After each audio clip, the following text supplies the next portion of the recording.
यात हे 3-4 मसाले खूप महत्त्वाचे आहेत. आता घालायचं आहे लसूण, आलं, बदाम, हे आहेत भाजलेले शेंगदाणे. हे छान परतून घ्यायचे. आता घालायचे टोमॅटो, अर्धी वाटी पाणी घालून शिजवून घ्यायचं. हा वाळवलेला कांदा आहे, ह्याला भाजून घ्यायचा आहे आपल्याला.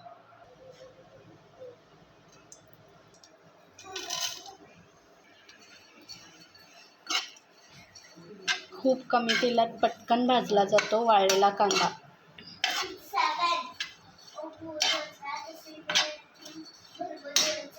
भाजलेले पनीर गरम पाण्यात घाला, म्हणजे मऊ राहील. टोमॅटो आणि मसाले शिजवून घेतलेले ते सगळं आता मिक्सरमध्ये बारीक करून घ्यायचं आहे. लाल तिखट, खिचडी किंग मसाला, हळद, धने पूड. यात घालायचं आहे गरम पाणी.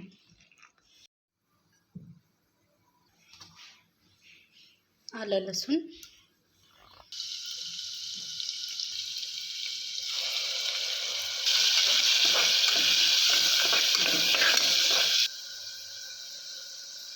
आता हे घालायचं आहे मिक्सरमधील वाटण.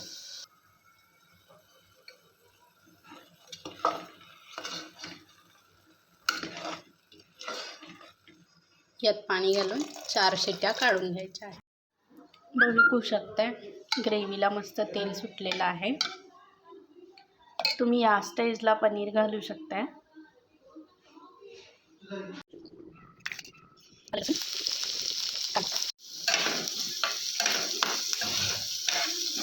ही स्टेप ऑप्शनल आहे, तुम्ही ही स्किप पण करू शकता.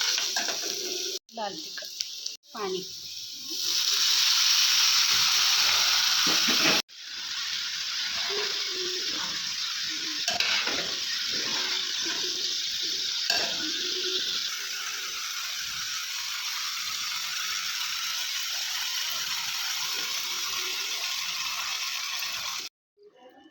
मीठ, कसुरी मेथी, पनीर.